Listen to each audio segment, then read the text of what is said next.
Good evening all of you. मेरा नाम है जयदीप प्रमाणिक और आप सबों को स्वागत है मेरे यूट्यूब चैनल शिवरमन अकेडमी। पिछले वीडियो में हम लोग वेक्टर स्टार्ट किए थे। उसमें हम लोग वेक्टर के बारे में बहुत कुछ बात किए हैं, टाइप्स ऑफ वेक्टर के बारे में बात किए हैं, वेक्टर है क्या, वेक्टर में किस प्रकार से डायरेक्शन लिए जाते हैं, उसके मैग्नीट्यूड को कैसे निकाला जाता है, यूनिट वेक्टर को कैसे निकालेंगे, उसके लिए क्या फॉर्मूला है, मैग्नीट्यूड के लिए क्या फॉर्मूला है। बहुत सारे कल उस दिन बात कर चुके थे। आज जो हम लोग पढ़ेंगे वो पढ़ेंगे कि दो वेक्टर के बीच में एंगल कैसे निकालें। एंगल के बारे में, एंगल बिटवीन टू वेक्टर निकालने के लिए फॉर्मूला हम लोग बाद में पढ़ेंगे, लेकिन आज समझ लेंगे कि अगर हम लोग के पास दो वेक्टर बोला गया कि दो वेक्टर के बीच का एंगल 30 डिग्री है, तो वो 30 डिग्री कैसे लेंगे, वो 30 डिग्री को कैसे मतलब समझ से चलेगा। देख लेते हैं, समझ में नहीं आएगा आपको। यहाँ देखिए कि मान लीजिए कि आपके पास ये हम लोग जो पढ़ने वाले हैं वो क्या है, एंगल बिटवीन टू वेक्टर्स लिख दे रहे हैं। एंगल बिटवीन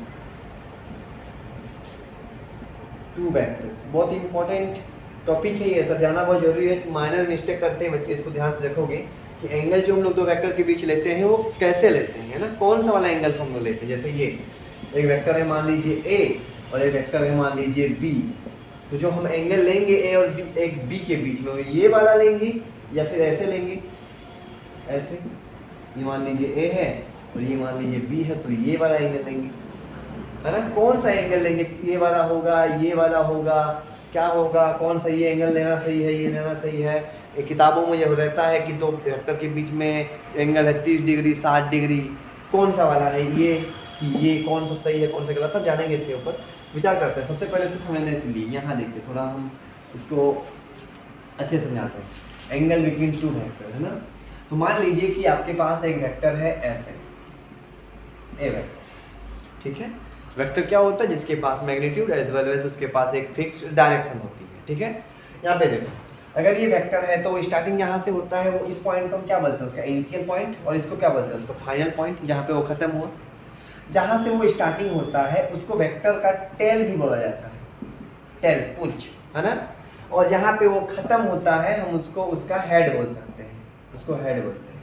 तो एक वेक्टर में होता है एक टेल और एक होता है हेड, है ना, याद रखिए इस बात को, ठीक है। अब देखिए, अब अगर हम लोग को बोला जा रहा है कि दो वेक्टर के बीच में एंगल है 30 डिग्री या 60 डिग्री, तो कब बोला जा रहा है, एंगल हम कब लेते हैं दो के बीच का, जब दो वेक्टर का टेल और टेल आपस में मिला रहता है तब, या फिर दो वेक्टर का हेड और हेड आपस में क्रॉस करेगा तब।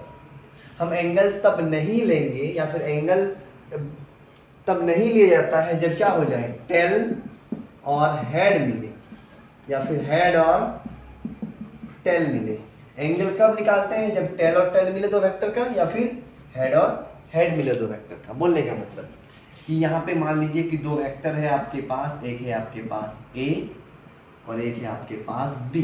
यहाँ पे अगर देखा जाए तो ए वेक्टर का ये क्या है, टेल है, और वी वेक्टर का भी ये क्या है, टेल है। तो दो वेक्टर जो यहाँ पे दो वेक्टर के बीच में जो एंगल बन रहा है ये वाला थीटा, ये किसके किसके बीच बन रहा है, टेल और टेल के बीच। तो हम ये वाला एंगल इन दोनों के बीच में लेंगे। अगर बोला जा रहा है कि ए और बी के बीच में एंगल है 30 डिग्री, तो कौन सा एंगल है, ये वाला 30 डिग्री। अगर मान लीजिए ऐसा दिया हुआ है कि दो वेक्टर के बीच, मान लीजिए ऐसा दिया हुआ है, ये मान लीजिए आपके पास ए वेक्टर है, ये मान लीजिए आपके पास बी वेक्टर है, और बोला गया कि ये एंगल है, बोला गया आपका 30 डिग्री। ये एंगल कितना बोला गया, 30 डिग्री। और बोला गया कि ए और बी के बीच में आप क्या निकालो, एंगल निकालो। वेक्टर ए और बी के बीच में आप क्या निकालो, एंगल निकालो। तो इसको आप कैसे निकालोगे, सुनो। उसके लिए आपको एक नॉलेज होना चाहिए, उसका नाम होता है parallel shift, parallel shifting of vector, है ना, पैरेलल शिफ्टिंग ऑफ वेक्टर। इसको फ्री वेक्टर के नाम से भी बहुत कोई जानते हैं ना। तो देखिए फिर क्या होता है, पैरेलल शिफ्टिंग ऑफ वेक्टर क्या होता है उसको समझते हैं। जैसे यहाँ पे ये हो गया ए, अब ध्यान से देखिए कि ये एंगल जो है, ये जो एंगल बना हुआ है इस जगह 30, ये किसके किसके बीच, ए का यहाँ पे क्या है, ए का यहाँ पे हेड है, और बी का यहाँ पे क्या है, बी का यहाँ पे टेल है। अब हेड और टेल के बीच में हम एंगल नहीं लेते हैं, हेड और टेल के बीच में एंगल नहीं होता है। अगर दोनों के बीच में एंगल हमको निकालने बोल रहा है, हम लोग कब निकालेंगे, जब उसका क्या मिलेगा, टेल और टेल, या फिर कब मिलेगा, हेड और हेड। तो उसके लिए यहाँ पे देखिए, यहाँ पे तो ऐसा कंडीशन है नहीं, हेड और टेल तो है नहीं, तो हम लोग को अगर एंगल चाहिए ए और बी के बीच, तो हमको क्या करना पड़ेगा, एक वेक्टर को ऐसा शिफ्ट करना होगा कि वो पैरेलल रहे, पैरेलल शिफ्टिंग करना होगा उसको, पैरेलल।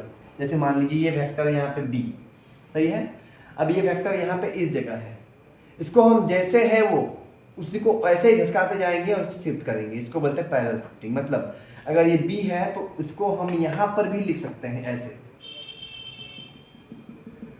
यहाँ पर भी इसको रख सकते हैं, कोई दिक्कत नहीं होगा, पैरेलल शिफ्ट कर रहे हैं। वैसे ये पैरेलल हुआ नहीं, एंगल में कोई फर्क नहीं पड़ेगा, हम उसको पैरेलल शिफ्ट कर रहे हैं। उसी प्रकार से हम क्या करेंगे, ये जो बी वेक्टर है इसको उठा करके यहाँ लाएंगे, इस जगह यहाँ लाएंगे, ये पूरा इसको यहाँ ले आएंगे, तो ये ऐसे था।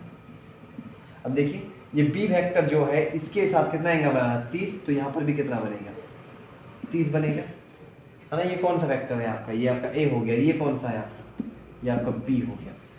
अब हमको क्या चाहिए, ए और बी के बीच का एंगल। अब ध्यान दीजिए यहाँ पे इस जगह, इस पॉइंट पे, अब ए का ये कौन सा है, टेल है, और बी का भी कौन सा है, ये टेल है। यहाँ पे क्या बन चुका है, टेल और टेल।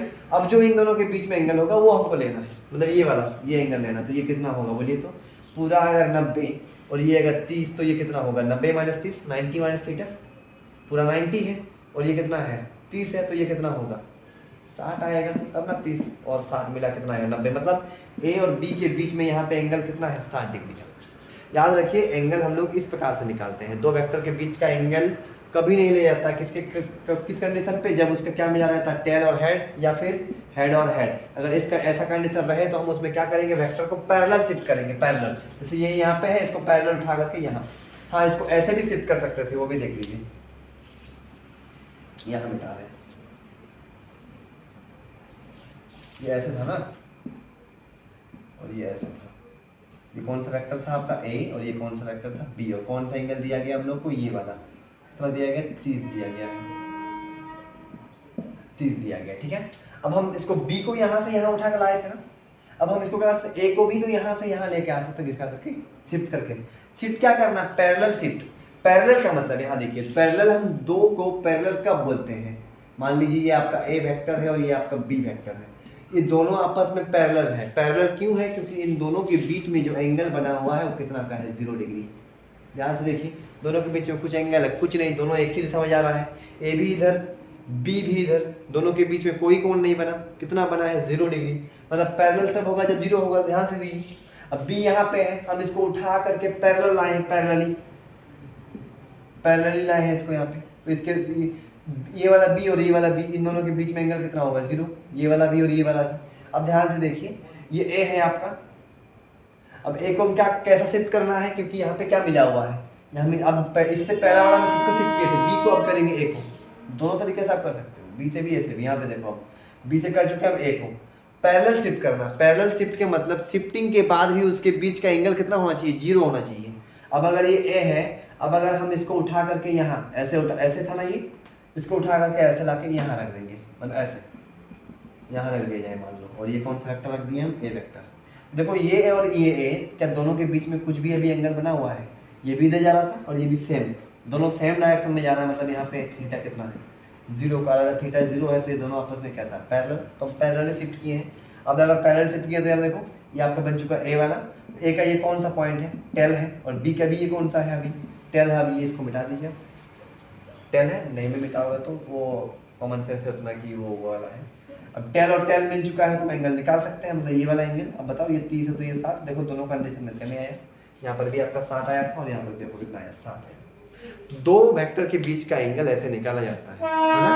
अब बात क्या करते हैं, एंगल हो गया, अब बात करेंगे हम लोग रेजोल्यूशन ऑफ वेक्टर, है ना, रेजोल्यूशन ऑफ वेक्टर। ये भी बहुत इंपॉर्टेंट है, जो भी आज बता रहे हैं बहुत इंपॉर्टेंट है। आपको ये सब छोटा छोटा चीज आना चाहिए, तब आप वेक्टर का एक पकड़ बना पाओगे, अदरवाइज वेक्टर आपका ऊपर से निकल जाएगा। आई जे के कैप रखते रहोगे, बनेगा ही नहीं न्यूमेरिकल्स, ना आप कोई कॉन्सेप्ट को लगा पाओगे अपने से, है ना, उतने ही बता पाओगे जितना आपको टीचर बता रहा, सीमित रह जाओगे। थोड़ा समझा कर, है ना, फील करके पढ़ो ताकि मजा आए आपको भी। पढ़ाई एक खेल जैसा है, जितना उसको सीखते चलोगे उतना आपको उसमें मजा आते रहेगा, है ना। चलिए फिर अब इसके बाद देखिए, अब क्या करते हैं, एंगल है ना, दो वेक्टर के बीच, समझ में आया ये वाला बात जो बता रहे हैं कि दो वेक्टर के बीच में अगर आपको एंगल बोल रहा था, एंगल कब लेना है, जब हेड हॉट या फिर टेल टेल में आ रहे हैं। हेड टेल में नहीं, आप उस समय आपको शिफ्ट करना पड़ता है, पैरेलल शिफ्ट है ना, पैरेलल शिफ्ट। चलो इसके बाद ये एंगल हो चुका है पहला, ये पढ़ चुका है। दूसरा जो पढ़ेंगे अभी वो पढ़ेंगे हम लोग रेजोल्यूशन ऑफ वेक्टर, बहुत इंपॉर्टेंट है ये,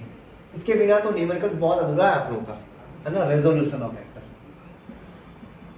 resolution of vector, resolution of vector. चलिए क्या होता है ये देखिए, क्या बोलता है कि कोई भी जो वेक्टर होता है अगर वो कहीं पे एंगल पे लग रहा है, ठीक है, कहीं पे अगर वो एंगल पे एक्ट हो रहा है, जैसे मान लो ये बात, जैसे यहाँ पे मान लो यहाँ पे एक बॉक्स रखा हुआ है, ठीक है। अब इस बॉक्स पे मान लीजिए कि कोई बल ऐसे लग रहा है, ऐसे, इसको ऐसे अगर सीधा लगा था तो वो सीधा जाता, उसको ऐसे बल लगा रहा है, अगर ऐसे बल लगा रहा है तो वो क्षैतिज यानी हॉरिजॉन्टल के साथ एक एंगल बनाएगा। और अगर वो एंगल बना लेता है, ये कौन सा है, ये आपका हो गया हॉरिजॉन्टल,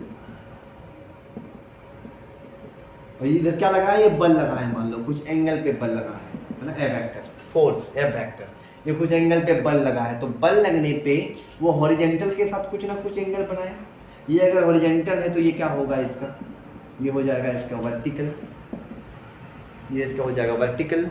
अब अगर अगर बल कुछ एंगल पे लगा है, वैसे अभी ये एंगल किसके साथ बना हुआ है, हॉरिजॉन्टल के साथ, ठीक है, और ये किसके साथ है, वर्टिकल के साथ। तो अगर कोई भी चीज़, कोई भी वेक्टर अगर एंगल पे एक्ट हो जाए, चाहे वो एंगल हॉरिजॉन्टल के साथ बने, चाहे वो वर्टिकल के साथ बने, अगर एंगल पे एक्ट होता है तो उस समय वेक्टर का दो कंपोनेंट हो जाता है।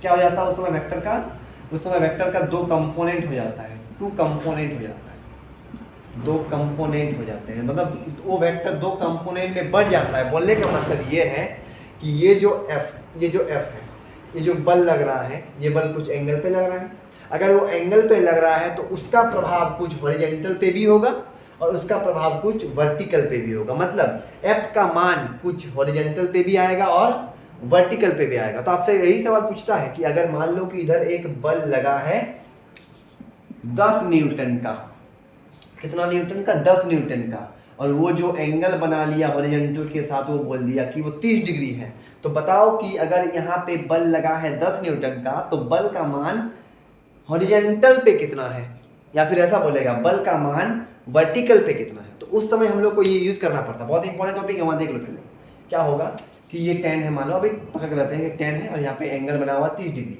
या फिर अभी 30 नहीं, मान लो ये थीटा है, ठीक है, ये थीटा मान लेते हैं, ये थीटा है। तो क्या बोले कि जब भी वेक्टर कभी भी एंगल पे लगेगा तो उसका कितना कंपोनेंट होगा, दो कंपोनेंट होगा, एक को बोलेंगे हॉरिजॉन्टल कंपोनेंट, एक को बोलेंगे वर्टिकल। और हाँ, और एक ही बता रहे हैं, दो कंपोनेंट को और एक बोलते हैं, दो कंपोनेंट को बोलते हैं या तो वर्टिकल कंपोनेंट या फिर हॉरिजॉन्टल कंपोनेंट, या फिर बोलते हैं एक्स कंपोनेंट, एक को बोलते हैं एक्स कंपोनेंट, और दूसरे को बोलते हैं वाई कंपोनेंट। अब एक्स कंपोनेंट किसे बोलते हैं, जिधर एंगल बना हुआ है, मतलब ये आपका वेक्टर हुआ, तो वेक्टर पे एंगल किधर बना है, इधर ना, तो ये वाला मतलब कौन सा, हॉरिजॉन्टल। अभी इस पे हॉरिजॉन्टल क्या कहलाएगा, उसका एक्स कंपोनेंट। मतलब ये जो बल गया है एंगल पे, जो बल गया है उसका मान एक्स कंपोनेंट, मतलब एक्स कंपोनेंट मतलब एक्स एक्सिस, मान लो इसको भी कि एक्स एक्सिस पे उसका मान कितना है, तो जो भी आएगा निकालेंगे, फॉर्मूला देखेंगे उसका कैसा होता है कैसा नहीं। पहले बता दे रहे हैं कि कभी भी दो वेक्टर बढ़ जाए तो उसको दो कंपोनेंट होगा, एक एक्स कंपोनेंट और एक वाई कंपोनेंट। आप एक्स कंपोनेंट हमेशा उसको लीजिएगा जिधर एंगल बन रहा है। ध्यान से सुनिए इस सब बात को, है ना, ये सब माइनर है, ये तो नहीं जानोगे कभी नहीं होगा, बढ़िया चीज बता रहे हैं, सुनिए। आप एक्स कंपोनेंट उसको लीजिएगा जिधर आपका एंगल बन रहा है, ये आपका एक्स कंपोनेंट है, और जिधर एंगल नहीं है ये आपका क्या है, वाई कंपोनेंट है। मतलब यहाँ पे अभी तो यहाँ पे हॉरिजॉन्टल क्या है आपका एक्स है और वर्टिकल क्या आपका वाई है। जैसे मान लीजिए ये वाला, ये बॉक्स है,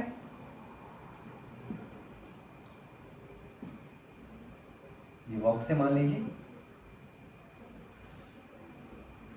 और फोर्स कुछ ऐसे लगा, ठीक है, फोर्स कुछ ऐसे लगा, और यहाँ पे आपको दिया गया है कि यहाँ पे एक एंगल बना हुआ है थीटा, ठीक है, यहाँ पे एक एंगल बना हुआ है थीटा।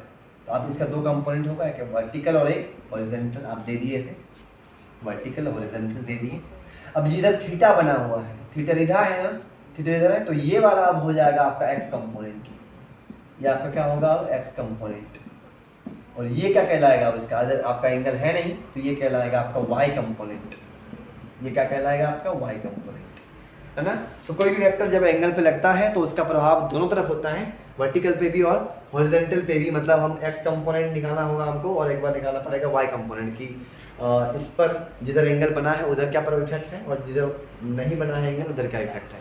अब ये एक्स कंपोनेंट का मान और वाई कंपोनेंट का मान निकाला कैसे जाए, चलिए अब इसके ऊपर विचार करते हैं। चलो ध्यान दीजिएगा, निकाला कैसे जाए। चलिए यहाँ देखिए, यहाँ लिखते हैं इसको कि मान लीजिए यहाँ पे मेरे पास दो एक्सिस है, एक है एक्स एक्सिस और एक है आपके पास वाई एक्सिस। एक एक्स एक्सिस और एक है आपके पास वाई एक्सिस, ठीक है। वो बोला गया कि यहाँ पे एक पॉइंट है, एक पॉइंट है मान लीजिए P। अगर पॉइंट है P तो इसका कुछ ना कुछ तो कोऑर्डिनेट जरूर होगा। मान लेते हैं अभी इसका कोऑर्डिनेट क्या है, x और एक का कोऑर्डिनेट है y। एक है आपका x और एक है आपका y, है ना। एक आपका x है एक y है। अब अगर ये पॉइंट P है, पहले बता चुके हैं एक पॉइंट से जो वेक्टर बनता है वो कहाँ से बनता है, ओरिजिन से। और ओरिजिन से बनने वाले वेक्टर को हम क्या बोलते हैं, पोजीशन वेक्टर। तो यहाँ पे एक वेक्टर बन गया है, कौन सा वेक्टर बना हुआ है, ओपी वेक्टर। कौन सा वेक्टर बना हुआ है, ओपी वेक्टर, ठीक है। अब मान लीजिए कि ओपी वेक्टर है, तो अगर ये ओपी वेक्टर है तो इसका मैग्नीट्यूड कितना होगा, ओपी जो सिंबल होता है वही इसका मान होता है। यहाँ पे ओपी वेक्टर का मैग्नीट्यूड कितना है, ओपी है ना, ओपी है। तो मान लीजिए कि आपको बता दिया गया कि यहाँ पे जो वेक्टर बना है P, ओपी बना है, बोल दिया गया कि ओपी का मान है आपका पास 10। ये मैग्नीट्यूड है, किसका मैग्नीट्यूड है, ओपी वेक्टर का, ये बता दिया गया मान लो आपको, है ना। और यहाँ पे बोल दिया गया कि ये बना हुआ है थीटा। आप समझ रहे हैं कि अगर ये जो वेक्टर है वो किस पे लगा है, एंगल पे लगा है। अब जिधर एंगल बना हुआ है वो आपका कौन सा कंपोनेंट कहलाएगा, एक्स कंपोनेंट। और जिधर आपका एंगल नहीं बना है वो कौन सा कंपोनेंट कहलाएगा, आपका वाई कंपोनेंट। अब आपको पता करना है कि ये जो वेक्टर इधर चला है जिसका मान कितना है 10 है, इसका मान एक्स कंपोनेंट पे कितना है या फिर इसका मान वाई कंपोनेंट पे कितना है। समझ रहे हैं क्या बोल रहे हैं। ये जो वेक्टर बना हुआ है कुछ एंगल पे गया है, अब इसका मान है 10, तो इसका मान एक्स कंपोनेंट जिधर एंगल बना हुआ एक्स है ना, ये वाला एक्स कंपोनेंट पे कितना होगा और इसका मान वाई कंपोनेंट पे कितना होगा। इसको निकालने के तरीका होता है, यहाँ पे देखिए हम बना दें इसको ना, ध्यान से दीजिएगा, देखिएगा इसको कि अगर हम इसको ऐसे मिला दें, इस टाइप से मिला दें, ठीक है। यहाँ पे एक राइट एंगल ट्राइंगल बन जाएगा, 90 डिग्री का राइट एंगल ट्राइंगल बनेगा। अब इसके बाद ध्यान से देखिएगा, यहाँ से जो यहाँ होगा ये कितना होगा, ये एक्स चलाना, इस पॉइंट पे जाने के लिए पहले हमको चलना पड़ेगा एक्स, फिर ऊपर क्यों कितना जाएंगे वाई। तो ये यहाँ से यहाँ जो है वो है आपका एक्स और ये वाला जो है आपका वो है आपका वाई। समझ रहे हैं, ये एक्स है और ये क्या है आपका वाई। पॉइंट क्या है, एक्स और वाई। समझ रहे हैं ना। जैसे मान लो ये आपको बोला गया कि ये पॉइंट है आपका 2 और 3, मतलब है इस पॉइंट में यहाँ से एक्स एक्सिस में कितना चले हैं 2 घर और वाई में कितना चले हैं 3 घर। तो वही बोल रहे हैं कि एक्स में कितना चले हैं एक्स और वाई में कितना चले हैं वाई। हो गया। अब एक काम करते हैं, अब अगर ये थीटा है, आपको पता होना चाहिए ना कि अगर मान लीजिए कि आपके पास एक एंगल बना हुआ है और ये अगर थीटा दिया गया और ये मान लीजिए राइट एंगल ट्राइंगल है, अगर ये थीटा है तो इसके आगे वाला जो होता है ये होता है P, मतलब परपेंडिकुलर। जो नीचे होता है वो होता है बेस और ये वाला होता है हाइपोटेन्यूस H। थीटा के आगे वाला हमेशा P होगा, नीचे वाला B होगा, जो लंबा होगा सबसे वो होगा आपका H, है ना। Perpendicular base and hypotenuse. उस हिसाब से इस ट्राइंगल पे देखा जाए तो एंगल ये वाला है, तो इसके आगे कौन सा, ये वाला y, मतलब ये वाला आपका P है। तो नीचे वाला क्या है आपका, ये B है और ये बड़ा वाला क्या है आपका H। अगर ध्यान से आप देखोगे तो यहाँ पे आपको H का मान पता है 10, H का मान आपको पता है 10, है ना।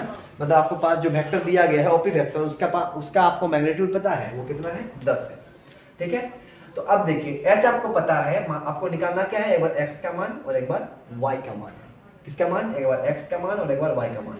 अब x जो है वो कौन सा कंपोनेंट है आपका, थीटा वाला, मतलब x कंपोनेंट। तो x कंपोनेंट में आपको मान मिलने वाला है x और y कंपोनेंट कौन सा है आपका, ये y, और y पे आपको मान मिल जाएगा y, है ना। तो आपको दोनों मान मिलेगा। तो कैसे मिलेगा वो देखो। सबसे पहले हम लोगों के पास अभी h है, h का मान पता है 10। एक बार निकालना है हम लोगों को y यानी क्या निकालना है p, ये हम लोगों को फाइंड करना है, p हम लोगों को चाहिए। तो ध्यान से देखिए, h है, p चाहिए। तो h और p ट्रिगोनोमेट्री के कौन से फंक्शन से रिलेशन रखता है, तो वो रखता है साइन से, क्योंकि साइन थीटा बराबर क्या होता है p by h। Sine theta क्या होता है हम लोग का, p बाई h होता है। अब ध्यान से देखिए तो p का जो मान है वो कितना है, p जो है वो आपका y है, मतलब हम लोग जो y कंपोनेंट में मान है वो कितना है y, तो y, और h कितना है 10। तो यहाँ से आपको y मिलेगा, y बराबर कितना होगा 10 डिवाइड में इधर आएगा तो मल्टीपल मतलब 10 इंटू साइन थीटा। ध्यान से देखिए आप, ये आपको y निकला। चलो अब इसके बाद बात करते हैं कि x कैसे निकलेगा। अब बात करते हैं x पे।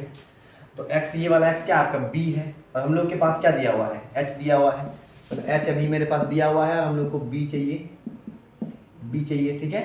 तो b अगर चाहिए तो h और b का रिलेशन आप त्रिकोणमिति के किस में होता है, तो वो होता है कॉस थीटा में, वो होता है आपका b बाई h। अब b कौन सा है, b आपका है x, b आपका क्या है x है, ये हो चुका है आपका x, और ये क्या है h आपका 10 है। तो यहाँ से भी आपको मिल जाएगा x बराबर क्या मिलेगा आपको, ये डिवाइड आएगा तो चलो जाएगा मल्टीपल मतलब 10 cos थीटा। ध्यान दीजिए आप, हम क्या बोले, कोई भी वेक्टर अगर एंगल पे लगेगा तो उसको दो कंपोनेंट होगा, एक x कंपोनेंट और एक y कंपोनेंट। x आप उसे लीजिएगा जिधर एंगल बन रहा है, और y कंपोनेंट वो वाला होगा जिधर y नहीं बन रहा। तो यहाँ पे देखिए ये वेक्टर था, थीटा इधर बना था, तो ये वाला x कंपोनेंट पे आपको क्या निकालना है, x कंपोनेंट में इस वेक्टर को ये P पॉइंट तक चलने के लिए कितना चलना पड़ा, x ना। तो x का मान कहाँ से निकल रहा है वो देखो, जो वेक्टर दिया हुआ था ये 10 जो है, x बराबर क्या है 10 इंटू कॉस थीटा, है ना। ये कौन सा कंपोनेंट है आपका, ये आपका x कंपोनेंट है, और ये कौन सा कंपोनेंट है आपका, ये आपका y कंपोनेंट है। y कंपोनेंट में y एक्सिस पे कौन सा मान है ना, y कंपोनेंट, ये x एक्सिस का मान है और ये y एक्सिस का मान है। x एक्सिस किधर लेंगे, जिधर थीटा बनेगा, या फिर हम उसको x कंपोनेंट बोल देंगे सिंपली। तो यहाँ पे देखो x एक्सिस यानी x कंपोनेंट पे जो मान है x का, वो कैसे निकला है 10 क्या है आपका, तो 10 आपका क्या है, OP वेक्टर का मान है। OP वेक्टर का क्या है, ये मैग्नीट्यूड है, और ये क्या है cos थीटा। चलो अगर हम y कंपोनेंट निकाल रहे हैं तो 10 फिर से 10 यानी OP वेक्टर का क्या है, ये मैग्नीट्यूड है, और ये क्या है साइन थीटा, ये साइन थीटा। मतलब अगर कोई वेक्टर ऐसा रहे, यहाँ देखिए अब आपको सारांश बताएंगे क्या सीखने को मिला। अगर कोई वेक्टर ऐसे लग जाए कि बोला गया कि ये आपका f वेक्टर है, और यहाँ पे ऐसे बना हुआ है एंगल थीटा, तो अगर ये एंगल पे लगा है तो इसको दो कंपोनेंट, एक x और एक y। तो x कंपोनेंट का जो मान होगा, x कंपोनेंट कौन वाला है, ये वाला। तो यहाँ पे इस वेक्टर का x कंपोनेंट पे जो मान होगा वो क्या होगा, वो ध्यान दीजिए। x कंपोनेंट का मान क्या है, उसका मैग्नीट्यूड, और मैग्नीट्यूड के साथ आपको किसको मल्टीप्लाई करना है, cos थीटा। हमेशा अगर आपको बोला जाए कि इस वेक्टर का x कंपोनेंट पे मान कितना होगा, तो वो हो जाएगा इसका मैग्नीट्यूड, यानी सिर्फ और सिर्फ इसका सिंबल दे दीजिए, सिर्फ और सिर्फ इसका सिंबल क्या बताएगा f, ये मैग्नीट्यूड, और साथ में क्या मल्टीप्लाई करोगे आप उसके साथ cos थीटा। हमेशा x कंपोनेंट में cos थीटा का मल्टीपल होता है उस वेक्टर के मैग्नीट्यूड के साथ। और अगर y कंपोनेंट में आते हैं तो y देखिए, y क्या है आपका 10, मतलब मैग्नीट्यूड के साथ क्या मल्टीप्लाई करोगे आप, साइन थीटा हमेशा। तो मैग्नीट्यूड क्या है f, और साथ में इंटू करोगे साइन थीटा। ये था सारांश कि एक वेक्टर जो है वो दो कंपोनेंट में बढ़ जाता है जब वो एंगल पे एक्ट होता है कहीं पर। एक होता है x कंपोनेंट, एक y कंपोनेंट। x कंपोनेंट हमेशा निकलेगा उसके मैग्नीट्यूड के साथ जब हम उसको मल्टीप्लाई करेंगे cos थीटा के साथ, और y कंपोनेंट का मान हमेशा निकलेगा जब हम उसको मल्टीप्लाई कर देंगे उसके मैग्नीट्यूड के साइन थीटा के साथ। सिंपली इसको टीचर ऐसे भी बोलते हैं कि x एक्सिस पे cos थीटा ले लीजिए कंपोनेंट निकालने के लिए, और y एक्सिस पे साइन थीटा। वही सिंपल, x कंपोनेंट के लिए cos थीटा और y कंपोनेंट के लिए साइन थीटा। ये था रीजन, आपको ऐसे मिलेगा, है ना, पूरा डिटेलिंग है ना, इस प्रकार से चलना है। बढ़िया, ये समझ में आ चुका है आपको। अब बात करते हैं एडिशन, बहुत इंपॉर्टेंट एडिशन। आज एडिशन जो सिखाएंगे वो भी कुछ खास ही होगा, और कल आपको एक न्यू चीज देखो। पहले देख लेते हैं कि एडिशन कैसे किया जाए, ठीक है। एडिशन ये सीखने के बाद आते हैं हम एडिशन पे। मजा आ रहा है, सीखते चलेंगे, है ना, धीरे धीरे आगे बढ़ेंगे। वेक्टर कंप्लीट करना है, सीख लेना पूरा अच्छे से, ताकि कुछ भी आए तो बना पाए। अब यहाँ पे देखिए, अब रेजोल्यूशन हो चुका है ना। रेजोल्यूशन के बाद थर्ड हम लोग जो पढ़ने वाले हैं वो पढ़ने वाले हैं थर्ड नंबर पे पढ़ने वाले हैं हम लोग addition and subtraction of two vectors, अभी तो टू ही वेक्टर्स है ना, टू वेक्टर्स ये बनने वाले हैं। एडिशन मतलब पहले जोड़ना सीखेंगे दो वेक्टर को और फिर घटाना सीखेंगे दो वेक्टर को, पहले जोड़ना और फिर घटाना। तो मान लीजिए कि आपको बोला गया कि आपको वेक्टर दिया गया है, हाँ और एक बात ये बता देना चाहते हैं, इसी पे कंफ्यूज होता है बहुत बच्चा है ना, कि एडिशन और सब्सट्रैक्शन पे। ये एडिशन और सब्सट्रैक्शन हम आपको बता रहे हैं तब जब कितना वेक्टर का एडिशन और सब्सट्रैक्शन करेंगे, दो वेक्टर का। ये एडिशन और सब्सट्रैक्शन तब के लिए आप लगाओगे जो बताएंगे अभी, जब दोनों वेक्टर के बीच में एंगल जो बनेगा वो कितना आएगा, 0 डिग्री।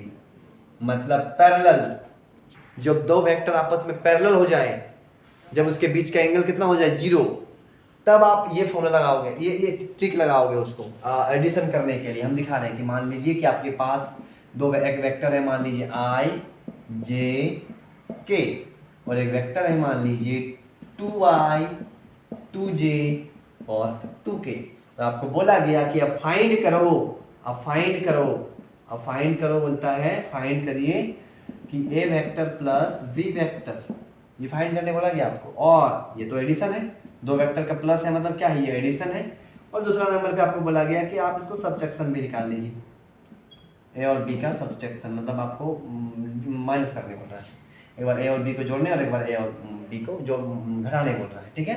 तो आप अगर उन दोनों के बीच में, अगर ये बोल दिया गया, आपको बोला गया कि ए और बी के बीच में अगर एंगल 0 हो जाए, तो आप सिंपली क्या करोगे, अगर आपको ए और ए प्लस बी निकालने बोला गया है, तो ए का मान क्या है, आप यहाँ बिठा दो, i प्लस जे प्लस के, प्लस b का मान कितना है, तो वो है आपका 2i plus 2j plus 2k, यही तो है, 2i plus 2j plus 2k।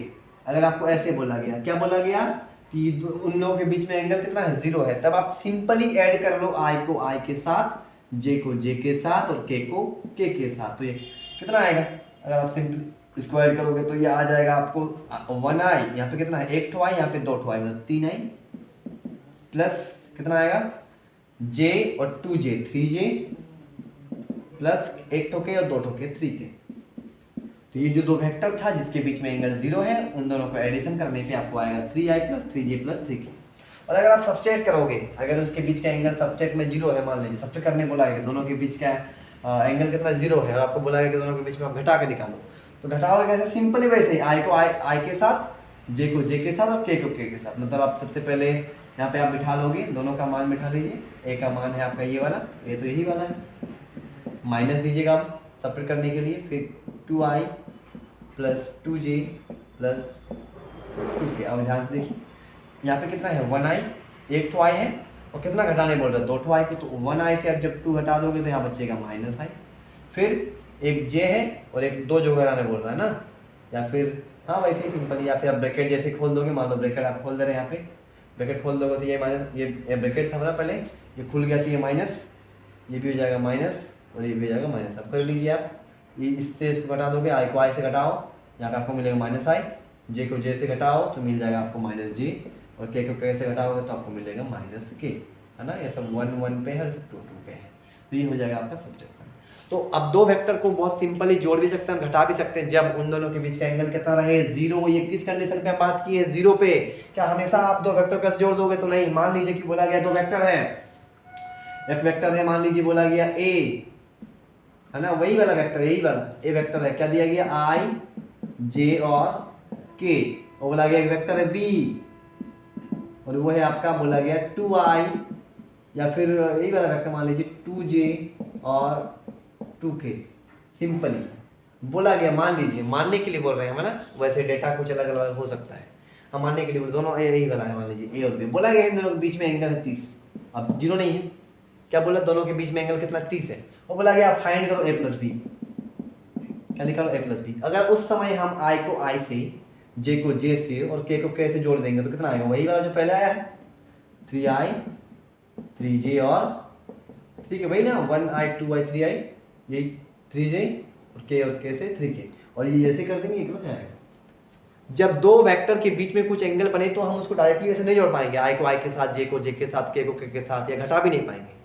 उसको घटाने या ऐड करने के लिए, एडिशन के लिए दो नियम है, आपको पढ़ाएंगे हम कल, बहुत ही इंपॉर्टेंट टॉपिक है वो होगा आपका vector addition of triangle law ना, और एक होगा आपका पैरेललोग्राम लॉ, बहुत इंपॉर्टेंट।